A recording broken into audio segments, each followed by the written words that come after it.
Asbal. Galing. Andorra, sa katawan ng iyong mashed, ngunit ako si Andorra.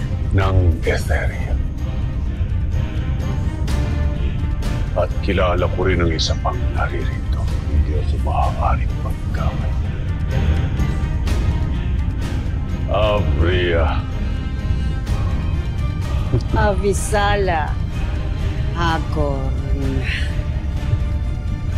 Sino mag-aakala na magkikita tayo mo?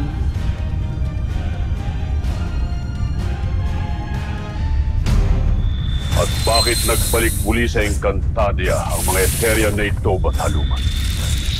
Upang po na nila ang iniwan mong pakikipagdigma laban sa mga diwata sa pulnang makulong ka.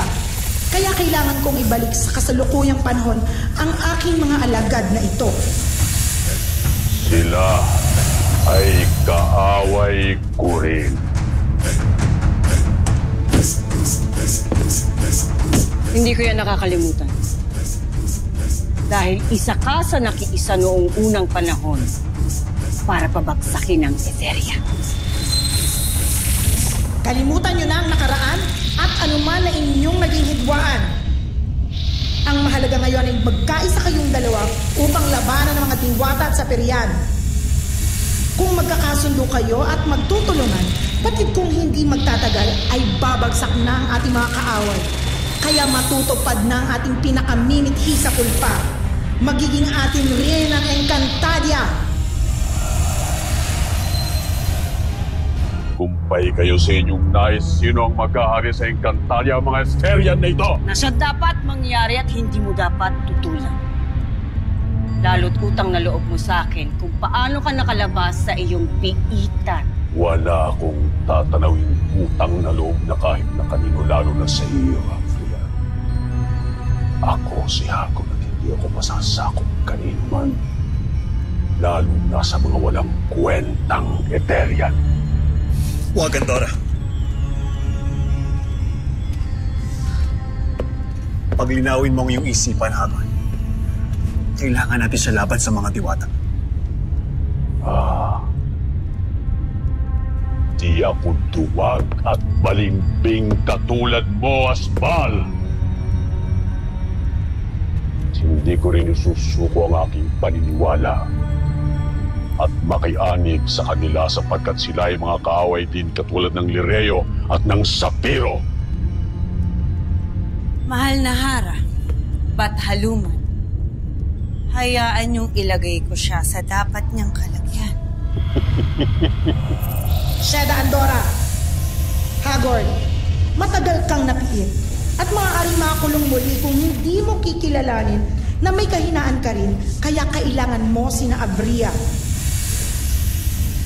Wala akong kailangan, Bataluman. Hindi ko kailangan ng tulong ni naman. Tama ka. Nakulong ako ng mahabang panahon, kaya't higit kong mas nakilala ang aking sarili at ang aking mga kaaway. At nais ko silang pabagsakin sa aking sariling pamamaraan na walang tulong ng kahit sino mang Eterian.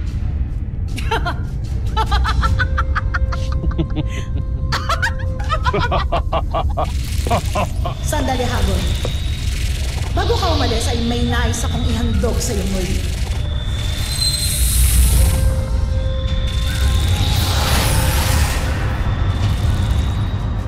Ang sandatang inihandog mo sa akin, Bataluman. Taglay pa rin yan ang dati niyang kapangyarihan. Maaari mo siyang gamitin muli sa iyong bagong pakikipaglaban.